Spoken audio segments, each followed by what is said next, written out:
Thank you all for joining. Welcome.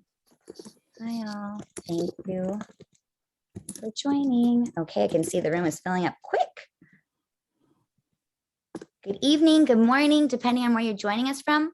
I'd love to hear where you're joining from. If you want to drop your location in the chat. Where is everyone joining from today? Awesome. So we're just going to give it 30 more seconds and then we'll jump right in. Thank you all so much for being here. For those of you who are new, hi, my name is Maddie Watt. I am the Senior Manager of People and Programs at Hive. And for those of our database who are returning, welcome back and thanks for joining us today. Ooh, I can see we have some people that this is their morning. Hello, James from Malaysia. I'm in California. So this is definitely towards the end of my evening, but excited to be here with you guys. We have such an amazing conversation today. It's going to be a fireside chat between my dear friend Shahril and his dear friend Ronnie, and they are going to talk all about the art of storytelling and also walk through Ronnie's journey and how he got to where he is today and through his professional career. So real fast, just to remind everyone, we love questions. We want you guys to ask questions. So please use the Q&A button, which is located at the bottom of your screen. So if you guys hover below our screens, you should see a few different buttons. And there's one that says Q&A. When you click that, it should pop up and you should be able to ask a question in there. That way, it keeps it all in one nice spot so that the questions don't get lost in the chat log. So if I see you asking a question in the chat log, I'm going to have to chase you down. So please just save yourself the stress of that and just use the Q&A button.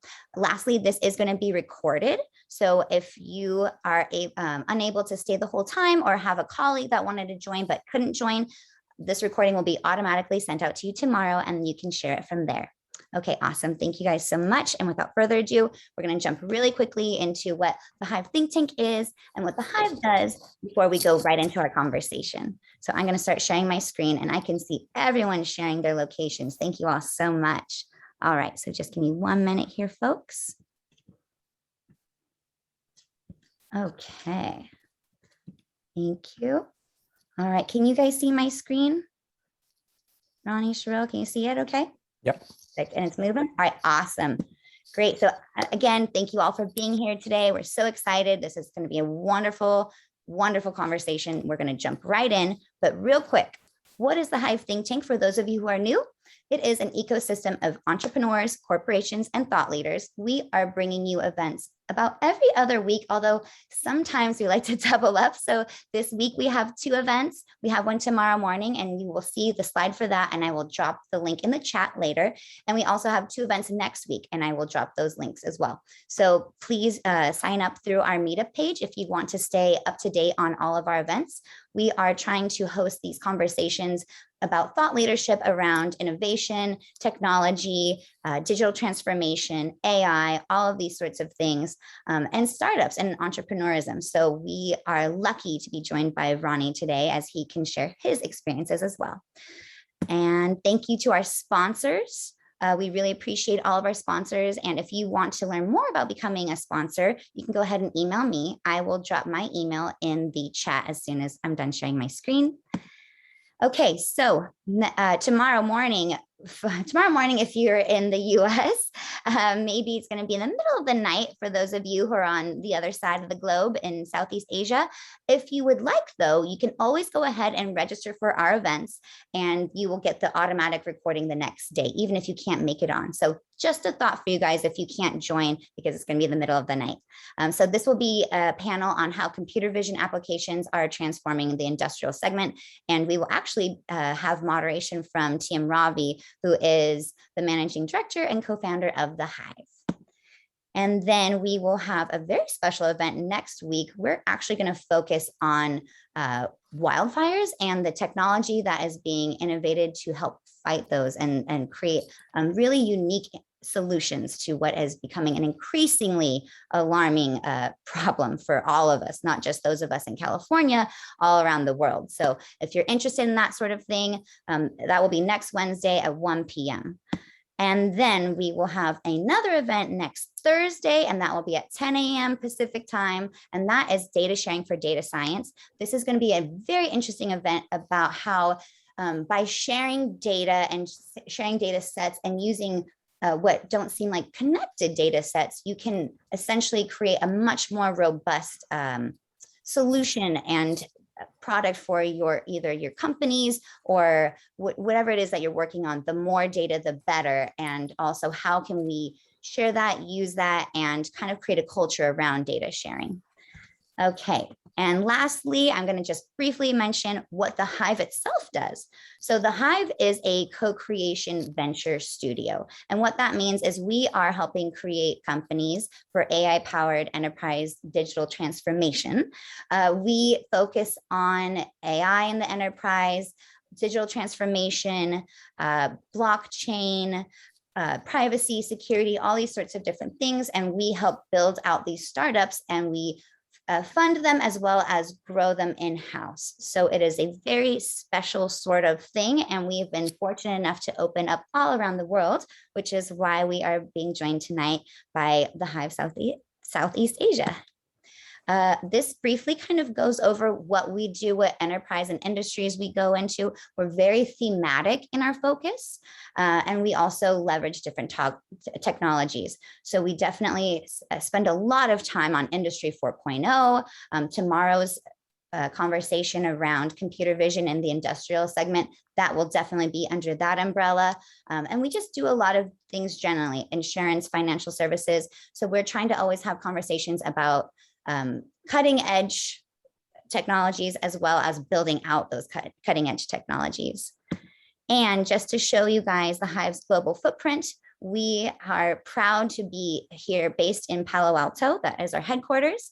And we've opened up offices in India, and we've opened up offices in Malaysia. That was early this year. And then we are finishing up opening a new office in the Middle East, and we will be opening up an office in Europe, the France region, most likely, and that will be next year. So stay tuned for more info, and I will drop all the links to these things for you guys.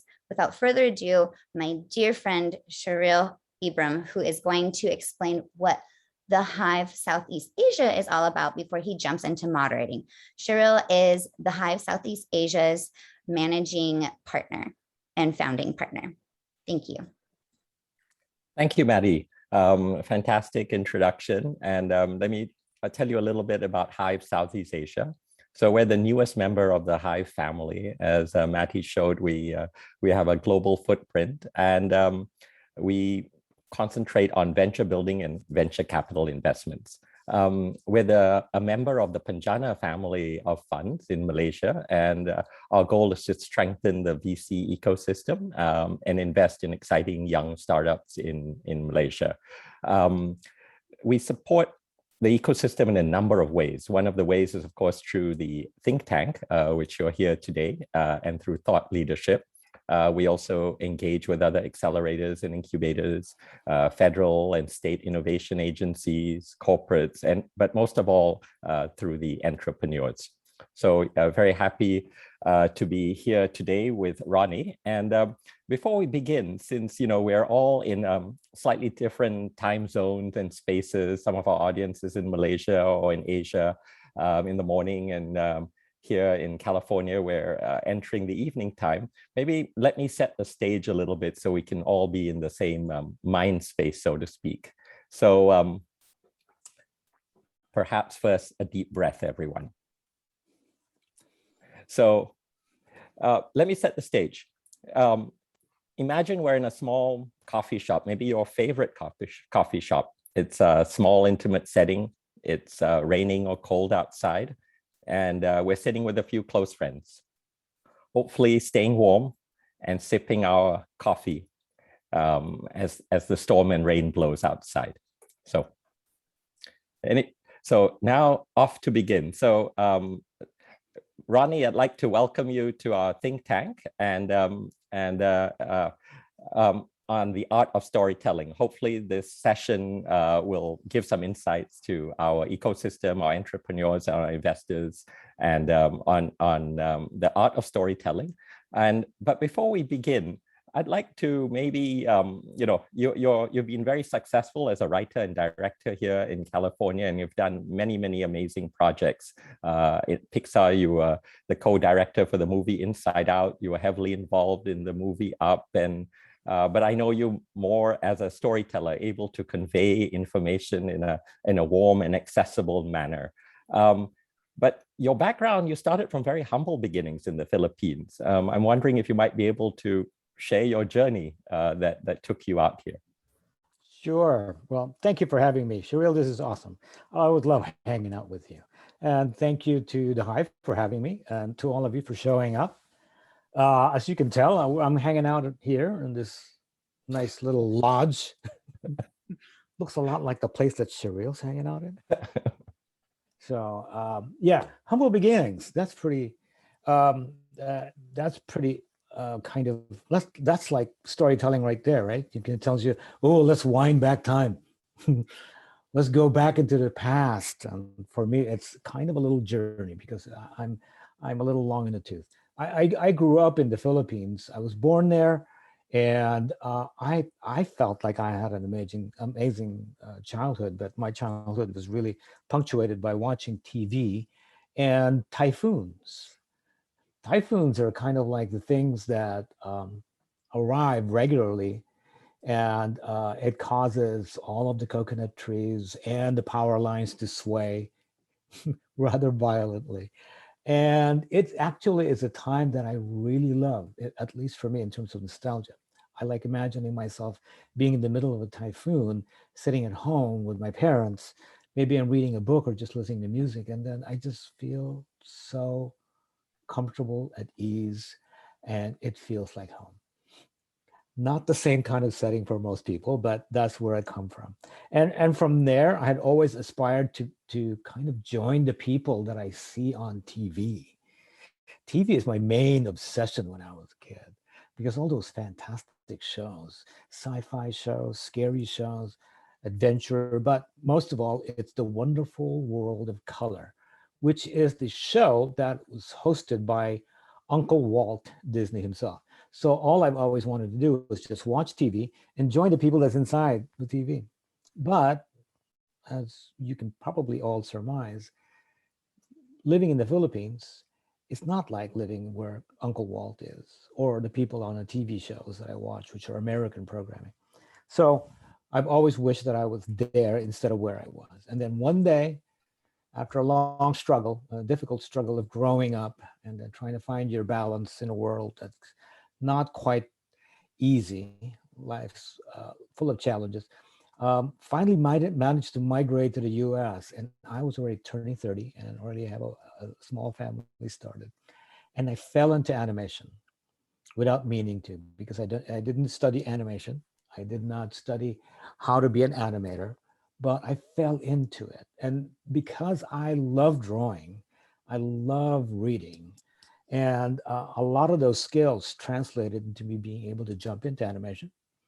I started out at Warner Brothers and made Batman animated series there. And then I directed a show called Freakazoid. And then from there, I jumped to DreamWorks, where I did a lot of their, if not all of their 2D animated features. And from there, I landed at Pixar, the Mount Olympus of animation studios. And when I got there, I felt like I had made it. But once there, you learn a different thing about storytelling. Pixar is up here in the Bay Area. Most of the entertainment industry is in LA. And I spent 20 years at Pixar. They're doing all sorts of things, from storyboarding, designing characters, writing, and being a general pest to everybody who's trying to make a movie. That's an incredible journey, Ronnie. I mean, I think that sort of journey, lots of kids and also the inner child in many of us, would love to emulate that journey. And you were fortunate in that you actually worked under a founder that supported this environment at Pixar, and he was also the same founder that started Apple, Steve Jobs. How was it working under such a founder at Pixar? I know it's actually quite. You don't think about it when it's happening that Steve Jobs is just around back then. because you know it, you know that he's the guy, and he's there. He built the studio. I mean, physically, the physical studios in Emeryville was designed by Steve Jobs to be the home of Pixar, because before that we were in Point Richmond renting office space. And when I joined Pixar, the studio was currently making Finding Nemo and Monsters Inc. And when I joined them, I did not know how they made movies. I thought it was going to be the same as being in Los Angeles. It wasn't. So to your point, one of the things that was very important in the studio that I had learned was that they always say it. It's a mantra. They say that story is king, as in it rules. We all know that we love a good story, not just to make movies. We just love storytelling.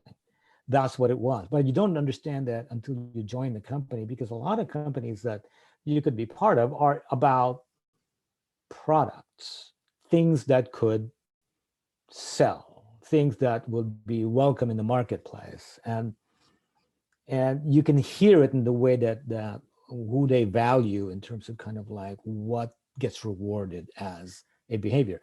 At the company, at the studio, I did not understand this, but you're kind of you're going to feel it, that the leadership believes in storytelling as the most important thing that they nurture, not only in the community of the studio, but also that is the one thing that we value that we make. We make stories that engage everybody. And with that kind of alignment of values, that means that all these other things that we value, Pixar is also a tech company, the tools and the technology that's made in the company is all in the service of storytelling.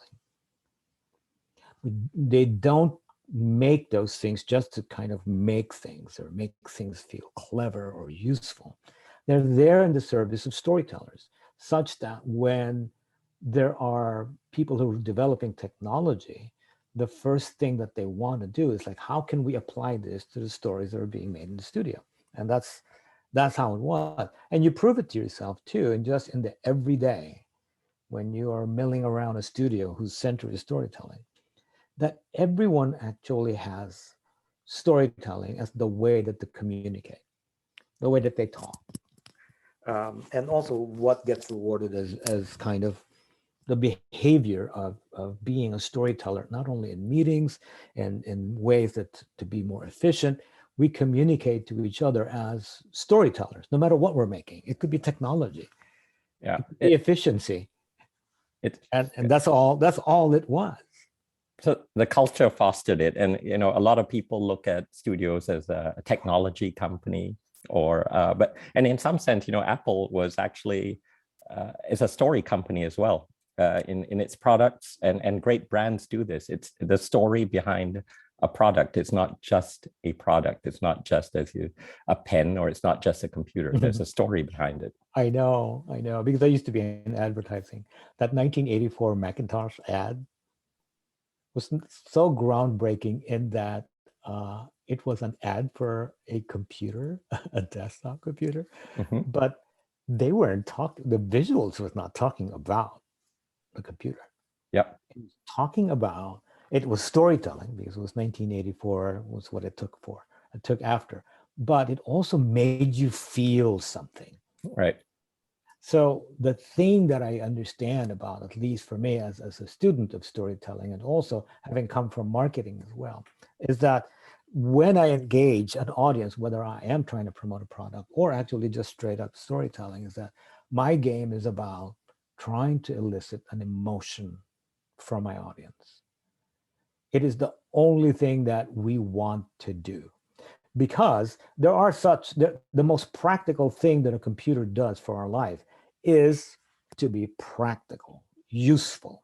It does a function. And those things are great. But human beings, us, we are motivated by feelings. If you feel something about anything, like an object or a subject, that is what motivates you to do something. It motivates you to leave the house and go and seek something that you feel like is going to make your life somehow better, like a computer. For me, these days, it's like I would like to acquire a particular watch that I saw somewhere that someone was talking about, the history of a watch, who made it, and what it was for. And you feel like, I want to get this thing because there's a story attached to it. And it's aspirational. Mhm. I want the same values that I heard in that story somehow to reside not only in my house, but I want that on my wrist. And I want to walk around with it, a talisman of something that I aspire to have in my life. Or maybe it's something I aspire to become. That feels like the ultimate to me in terms of designing anything, is that go for the human aspiration and then feelings, emotions. Yeah, I mean, I think that's very insightful. When you think about stories, many people think it's just a string of facts strung together by words, basically. But it's much more than that. That's just on the surface. It's not just a PowerPoint that's driving lots of words and data and Yes. that there's a story behind that, and I think Yeah. that's the interesting component of it. Yes. And that's also how you remember things. So If you remember something, you actually have to feel something about that thing in order for your brain somehow to store it. It's kind of, your brain wires attachments to it that is about how did you feel about that data point. But how, we said, on one level, a story is a collection of words on a page, for example, a storybook, and you can say it's just that, or it's a brochure attached to a computer. But what is more than that? What is missing in that description of a story? Well, this is the one thing that I always use an example. Is like the most challenging thing for me is that when I open any box, something I ordered, is that booklet that comes with it. It is the manual, the most dispassionate little document that's there, and I cannot read it, even though it's telling me actual data information. I don't know how to read it. I need a person to show me and give me the reason why I would even engage that manual. And you only engage it when you're in trouble. The Yes. thing doesn't work, right? So I'm feeling like stories are not manuals, but in some way they actually are. All the storytelling that's actually been handed down to us, they are instructional. They're kind of advice that was given to you by lives that have been led before you about how they made it through their life, what they did, when to plant, when to harvest, how to respect your elders, how to value your children. Those things are important information and data, but we don't engage them as just data. We engage it because they become the story of an epic journey, right? It's someone's quest. Your Lord of the Rings, your Game of Thrones, those kind of things happen. In Asia, it would be the story of the Monkey King, or it is Rama. All of those things somehow encoded in there is culture, how people should live, what to value, how to love, who to love. When you make a mistake, you may recognize it inside you that you made the same mistakes, and how do you overcome it? These are instructions, but we remember instructions in storytelling because we feel something about the stories. We feel that the heroes are worth emulating. We feel that the villains are worth kind of locking up in a dark dungeon because we don't want them in our lives. They're destructive. And if somehow you recognize that you have aspects of yourself in the bad guy, you kind of feel like, well, we're all human. Even villains these days are painted with kind of an even brush because we know they must have a reason for doing what they do. And will they be able to change? Those are all kind of about storytelling, and they are instructional. And there's an emotional content, as you said, and your you're somewhat known in the industry as the person who makes people cry in the movies, whether it's a scene in Up or in Inside Out. That emotion and it's been said that the fastest way to understanding and empathy is through emotion, but it's the hardest thing to do at the same time. Maybe you could share some insights there. Well, it is very hard to do, only because emotion is very, very tough. A lot of the times we try as human beings to try and hide emotions. We're very good at trying to hide it. But at the same time, human beings are very good at reading emotion. The actor's discipline is to be able to actually conjure up the feeling and the situation to be as authentic as possible, so that they are not actually acting. They're actually existing and living the truth of the moment that the camera is capturing, such that when you're watching a character struggling with emotion and trying to suppress the feeling of about to cry, let's just say, the involuntary movement of the face, which is very huge for an actor, is kind of like, if they're feeling it, it shows up. They don't have to fake it. They actually are feeling those emotions. And human beings, we, in order to survive, we are good at reading each other.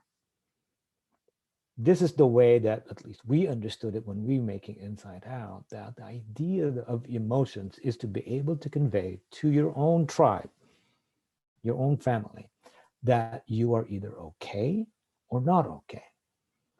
That somehow we are doing something that is good, that is pleasing, and should be encouraged. We laugh, we smile, we feel ourselves to be open.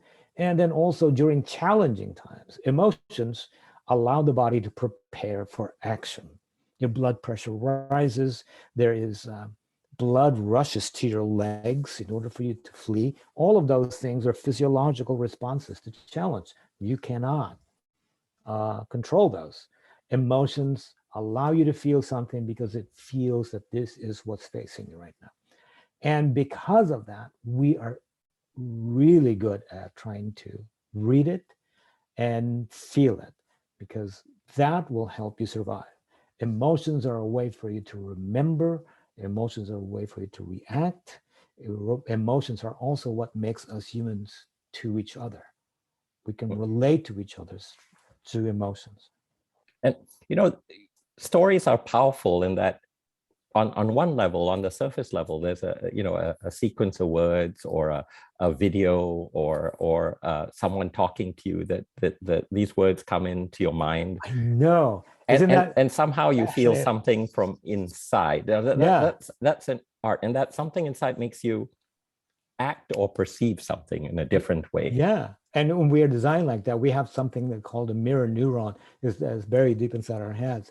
It's a way, it's empathy. And what that is that we have this amazing invention called words, and then also writing, language, that conjures up images and situations in somebody else as soon as you either speak it or read it.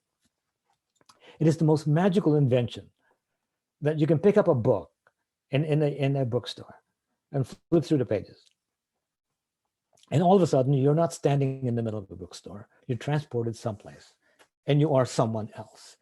It's the most direct equivalent of being in a dream. When you are dreaming, it feels real, like the situation and the location is real. And human beings are really amazing at this, because we can actually empathize with each other by experiencing somebody else's experience. And with that, we know that how that person is feeling. So when we watch a movie that actually gets us going in terms of feelings, the reason that we are doing that, even if it's a CG character like Carl Fredricksen in Up, Carl Fredricksen is not a flesh and blood human being. He looks like a cartoon version of a human being. But that's not how we relate to Carl. We relate to Carl because of what he's been through. Yes. We can understand what he's been through, and we can understand why he feels broken. And when we feel that for Carl, a created character, and a situation that never happened, but we actually echo those same feelings inside us. aspiration, love, caring, and loss. Now, when that happens, it is because what you see on the screen or read, you recognize that it is a true and authentic human feeling. You can see that the human being that you're watching or reading about is going through something that you can relate to. Yeah. Now, imagine that all you're watching is a bunch of action sequences of people running and dodging bullets and jumping gaps between buildings. Thrilling, exciting. Your blood pressure might escalate. And that's good too, because you can feel like, you could be the one that's running. But when it comes to kind of deeper emotions like empathy and sadness and loss and all of those things, human beings have a way of also trying to weed out things that don't feel authentic. You can understand that somehow someone is faking it. Or if the situation doesn't feel like, I don't buy it. We know how to do that too, such that there are some movies or stories that you read and you feel like, it didn't move me. Yes, not authentic. Right? Not authentic. So our endeavor as storytellers is to put yourself in the situation of the character who's supposed to go through this. And that's how I write. I put myself in the situation that my characters are in, and I find out, what do I do here? What does it look like when I'm there? What would I say, if I say anything at all? When I was working on Carl, in various parts of it, between Pete Docter, Bob Peterson, myself, the story crew, all of us had pieces of ourselves inside that movie. I related the story through my experience with my dad, who was old and had a shock of white hair and wears glasses. And by then he was very sick. So all the things that I was going through about my father ended up in Carl.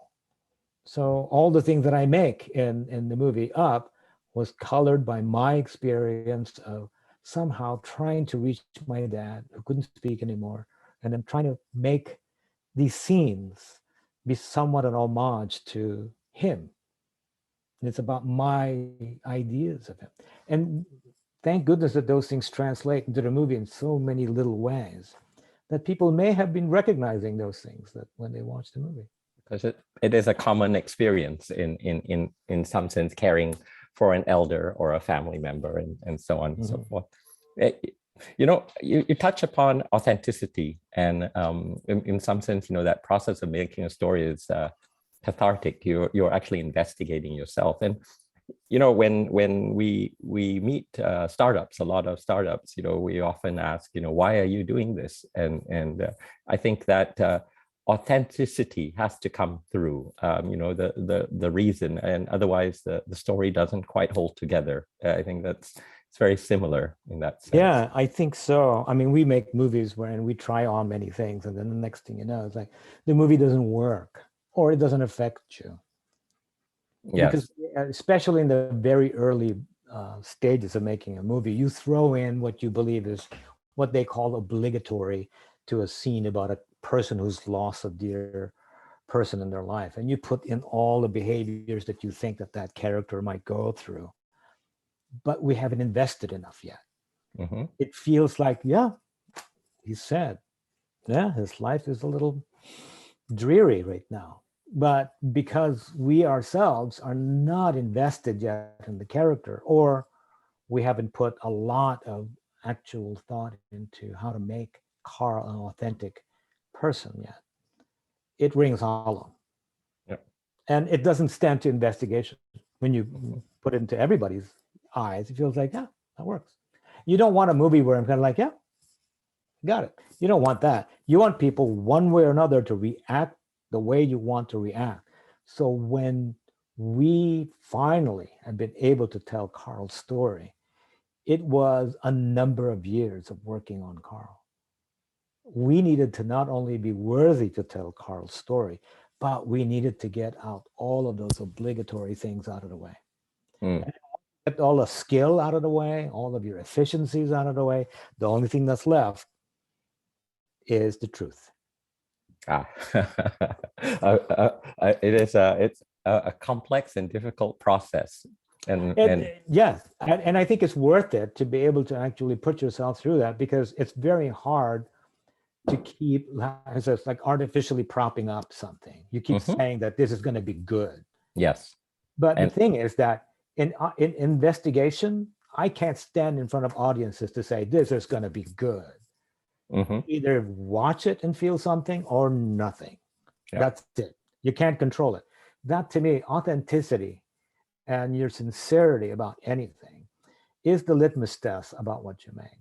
Yeah. Because if you don't stand for that truth of who you are, what you're going through, it doesn't have to be good in terms of morality. It just has to be True. authentic. It's got to be You true. could be a flawed human being and I can relate to you. Yeah. That's all you want. So that it's very hard to kind of put up a version of yourself that is kind of made up. And if you've ever tried pretending to be someone else, it's very hard. Yes. It's tensing a muscle for that long. It feels like you can't hold it and you fall apart. And that then is, people won't buy it anyway, because that's not really you. Yeah. It doesn't ring all of those true bells. Yeah. You know, I'm going to go at a reach here. You know, most of the technologies we've created, you know, translate the truth or authenticity from one human to another. You know, think of writing and paper and the printing press. Think of radio. Think of the television. There's humans on both ends. Think of video. Now, you know, we're entering this world of deep fakes. You know, where you know, actors or characters are being invented out of nowhere. Do you think they might one day be able to emote to us? What Probably. you It's a think? tool. It's a tool. It's one of those things that, you know, if somehow you get over, if somehow the technology is off, that you get over questioning what you see as real. The thing is, like, human beings are able to actually see something like painting, you know, and art, and feel great depth of emotion towards it. And then there are very hyper realistic imagery that you don't trust, right? And you're wondering, it's like, what's the difference? This is more hyper real than a painting, and yet I feel more emotion over a painting. There's a balance to those things, and one day it can't just be a technological save. At least coming from an old man like myself, I come from a tech and storytelling company one time, and then for us, it's always been that the technology is not there to create realism. We don't. Yes. What we're there is to create an authentic and kind of really what we are trying to realize is an authentic human experience of feelings. Not, Emotional yes, communication. Yes. because we can trust that our feelings that are coming from ourselves are authentic if we get affected by the stories. Mhm. But an imagery that's outside of us, we tend to kind of a little bit standoffish. We don't trust it as much. But Mm. if that imagery somehow communicates to you feelings and emotions, you let that in at our to our delight or to our peril. It's very strange. It's very strange times. The Yeah. thing about emotions is that it could lead us into very, very dangerous waters, especially these days. The phrase is being triggered. Let's just say that the emotion that's triggered inside you is rage, you know, feeling of being kind of remaindered or being besieged. You feel the threat is real, whatever it is, right? And you act on those feelings. So Mm. as much as I, as a storyteller, want to use whatever I've learned to just tell a common humanity stories, right? I, in the wrong, with the wrong intentions, you could make people feel certain things that are probably on the balance of it, like artificial in terms of trying to enrage them. And I feel like that goes to intention. And Mhm. I just wish that all human beings, and we're all flawed, you know, Just do no harm, seek goodwill and balance. It's the thing that I feel that is the thing that I'd like to pursue. Let all the mistakes that we all make be something that we can correct. And if we can't, just live our life in penance and feel that somehow that balance will someday be restored. Oh, that's a amazing insight. And maybe we can park that for a second, Ronnie. In our earlier discussion, we had a thought where there is the liminal or above surface thoughts in words and actions, and then there was this concept of the subliminal, which is underneath in a story. Maybe you could touch upon that a little bit. Well, it's actually the learning of being a storyteller. If your days are about trying to craft stories, you learn certain things about storytelling. Its features. This is what we see is a good story. And then it also mirrors what human beings are about. So if you heard me speak about it earlier, human beings are good at actually looking for emotions in other people. But the thing about human beings is that we also good at self-preservation. We like to hide things that we don't want other people to know about us, because hiding emotions. Because when it makes us feel vulnerable. You could be taken advantage of if people know kind of your deepest desires, your deepest fears, the things that you kind of wish that nobody can uncover about you, because it might be seen as a weakness and be taken advantage of. So all of our stories that we go through mirror the things that happen in a human being's life. And in a human being's life, there's one thing that is going to be true for everybody. You will change. You are going to be one thing and one kind of person one day, and then another day, somewhere down the line, you will change. You can imagine that you already, right now, at whatever stage your life is in, you've probably gone through a few transformations. It's a process. It's not a static. Yes, all of that, from being a child to being an adult, there's always transformation. And that transformation has a certain kind of series of steps. The first step is that you do not want to change.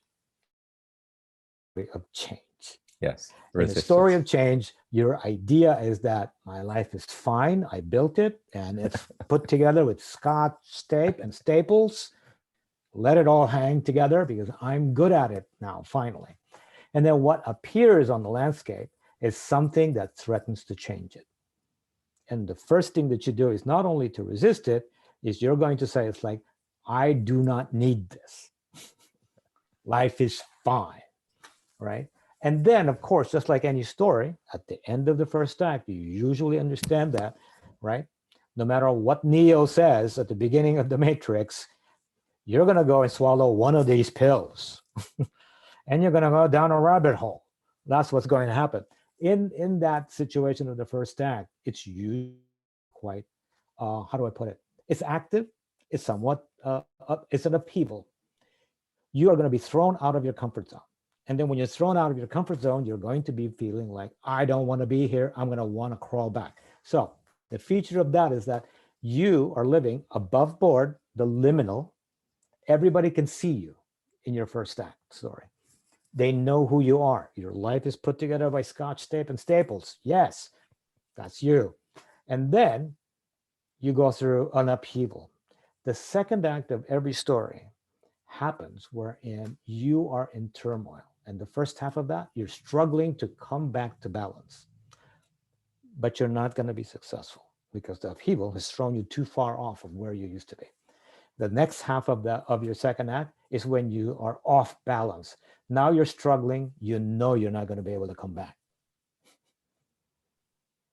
You're off balance. Now, all of this turmoil, what is it trying to do?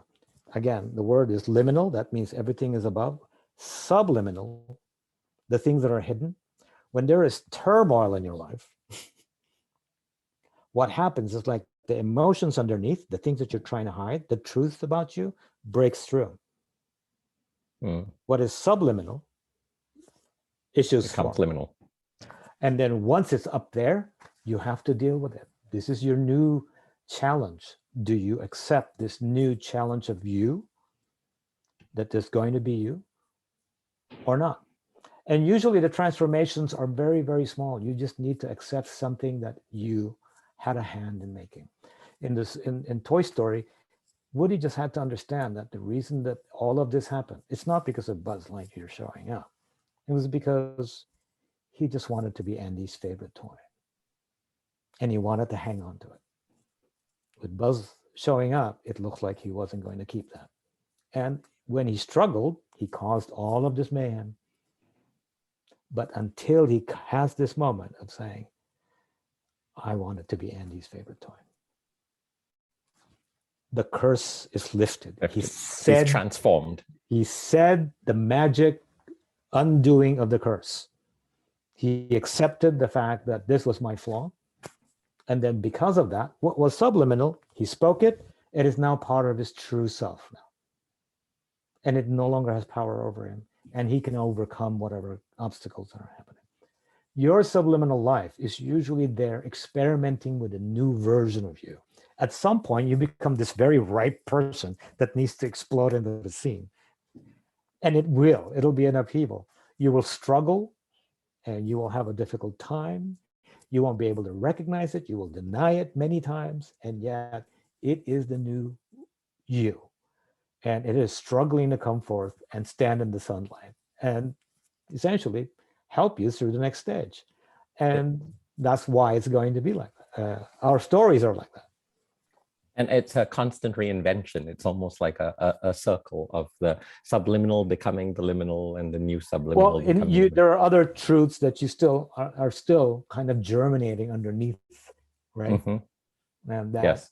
So that there are three parts, major parts to Woody's story that becomes like, oh yeah, I accepted the fact that Buzz is a cool toy and he's going to share in this world that I used to dominate.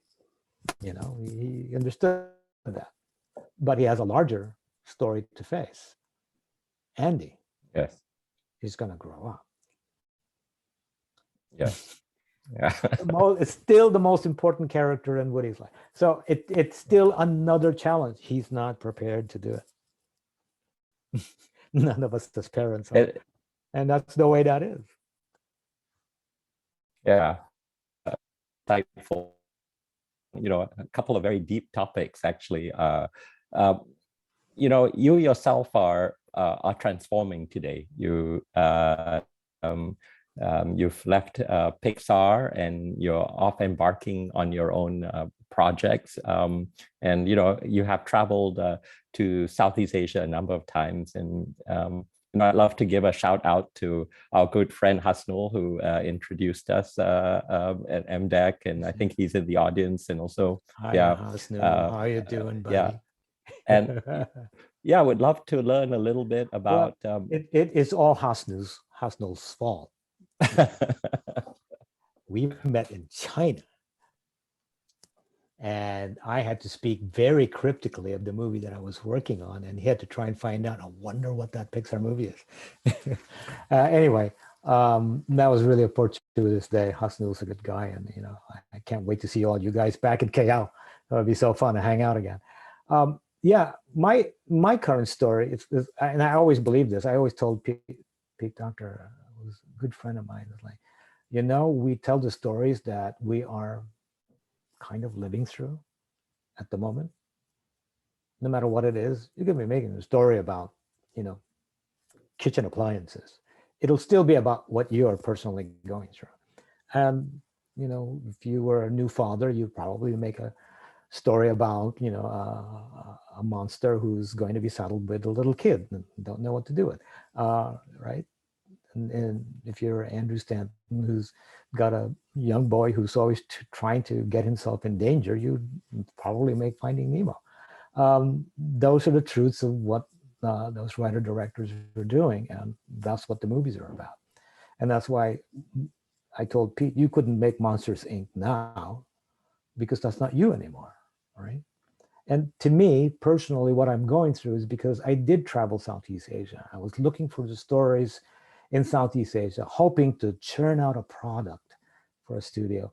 And I was looking for something that could be translated into an animated feature, but I failed. I didn't find one. I didn't find one that suited the needs of what, generally what we could make. What I did find, though, is my context in Southeast Asia. Everywhere I went, I felt not only at home, even when I'm sweating, doing the Asian squat on the street, eating street food, and being invited to somebody's wedding reception. And it just felt so fun.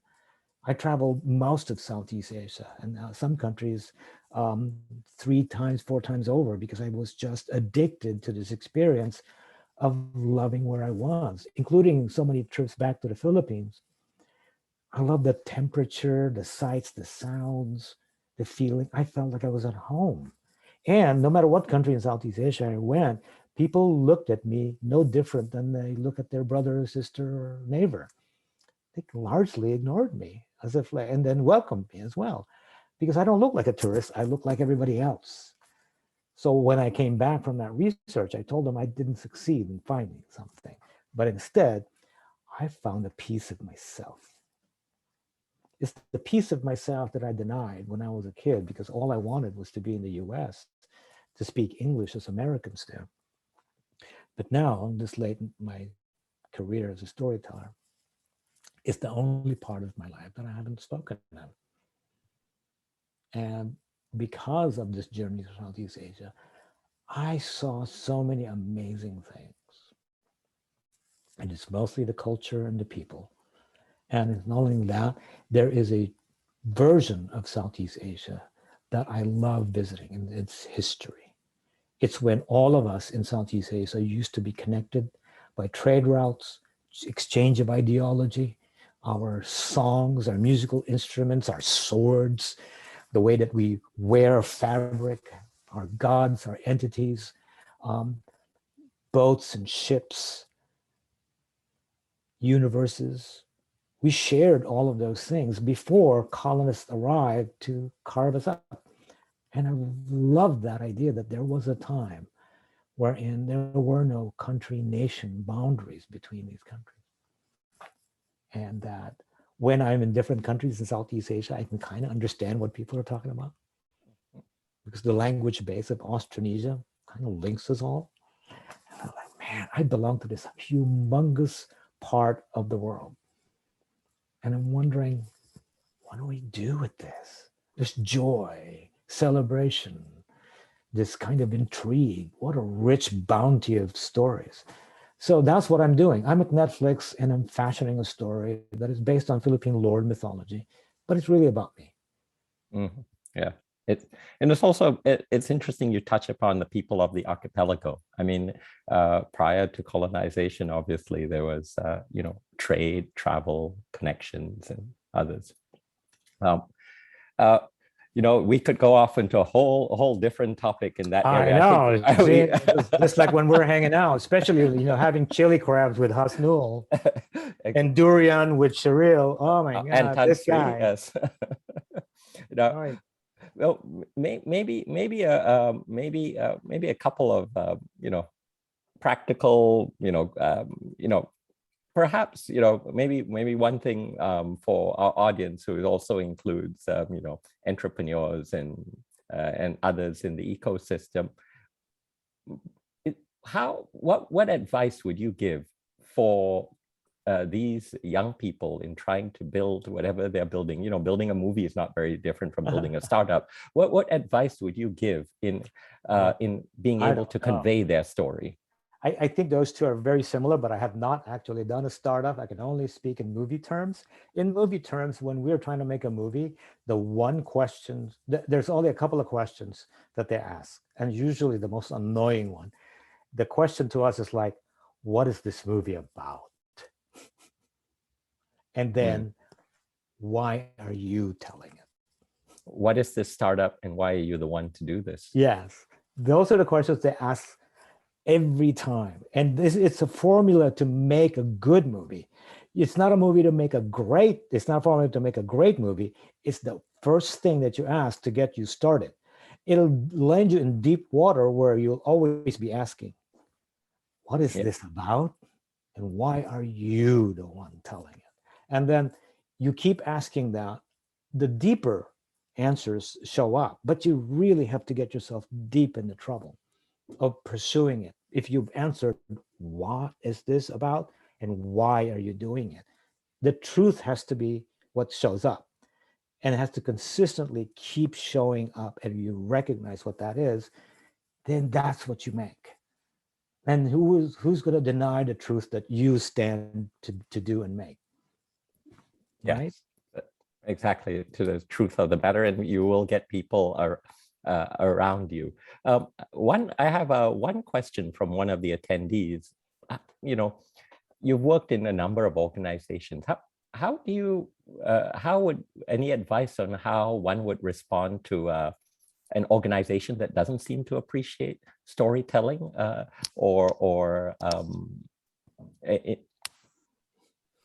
That's a good question, because I have actually been part of many different situations wherein that wasn't the value system. Now, at the same time, I know that deep down, they all recognize what a good story is, right? Even though it's not explicit. Even though it may not be at the top of the tier of all of their values, they can recognize a good story. They also can recognize a good storyteller. It is one of the values, a coin of the realm in the world, no matter it's a small living room, a coffee shop, a bar, corporate boardroom. If you are innately trained or training yourself, becoming always as a storyteller, you will be able to communicate more, better, and also be someone worth listening to. That is the thing.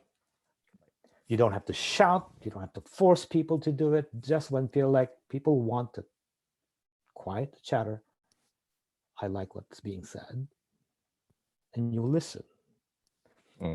That's how, in a value world that we as human beings know what a good story is and who this storyteller is. It will transcend the difficulties will always be there. There's no magic formula. It's difficult for people who have storytelling at the center of their culture. It's not easy to do. Nobody's doing a great job all the time, but you do it if that is what your vocation is. And I do it all the time now, when I used to fear it. And it's also practice. It's a muscle, and practicing in a safe environment is probably. Yeah, and you can practice in a hostile environment, so long as you've gotten stand-up comics. So long as if you've gotten somewhat this thing that you gotta like it. You gotta start being a little attached or addicted to it. I am, in my own way, a storyteller, because I'm a different brand from a lot of different people. I'm not as fearless as I think I'd like to be, as I think I am. But at the same time, I'm feeling like there are certain situations wherein I just don't know what happened. I just did it. I channeled it. And people were like listening to me, and I'm wondering, what did I just say? Why are they listening? I don't know. Yeah, because it's the truth of the matter. I have another question from one of our attendees. This one is by Joyce Raj, and it's about, when you are pitching, whether for a job, a startup, and maybe even a movie, do real life stories work, or exaggerated versions of the real life would be better? No, real life is the basis from which you can create huge fantasy worlds. But your attachment to your own real story is what you kind of, it's at the center of what you should do, what you should make. So there's things in feeling like when you're watching an animated feature, at least in my world, it's like you put a lot of gags, jokes, and fantastic elements to it, and they're quite entertaining. But that's not what you remember in terms of how you felt about all the deeper emotions. So, and also the truth of the characters. So I say that if you're have a good blend of that, but always know where your center is, because everyone knows when you're struggling to just entertain. You're trying to wave your arms and kind of like make some noise to kind of like say, but there's nothing at the center. Then People can feel like, oh, I thought that was going to go a little deeper, but a little further, that it might be a little more enriching than that. And no, nothing much showed up. And you feel a little let down. It held promise, right? Yeah, that is good advice. Start with the real and if you can, yeah, please. Yes. And there's one question on a practical aspect, and maybe this will be one of our last questions. It's from Shana, and it's about being in different organizations, say Pixar and others, where you are under pressure to be creative or to create creative solutions. How do you deal with that? Well, I think that let's just say that this is your industry, right? In at least in the storytelling industry and making animated features, if you make it inside those gates, there's a certain way that the culture behaves. We try and make each other laugh. We try and make each other listen to each other. We try and corner someone. Going to try a story on you, stuff like that. Pitching to a group like that, you're kind of in very good hands of being listened to, but you've got to bring the goods of kind of like,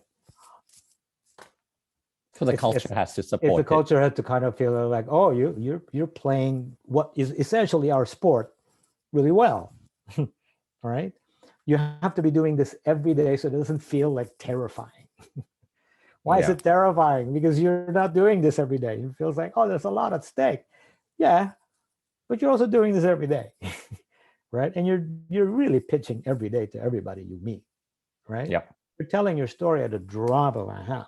By the time now that I've matured into it, if somebody asks me, tell me what your movie's about. You got 10, 15 minutes. I can't, sure. And I'll do it. So there'll be a lot of people that's like, oh, I don't have my visuals. And it's like, I wasn't prepared. And like, I could show you all the research I did. I was like, no. A lot of studios, classical studios, like it's a 5-minute window in order for you to speak to the head of the studio.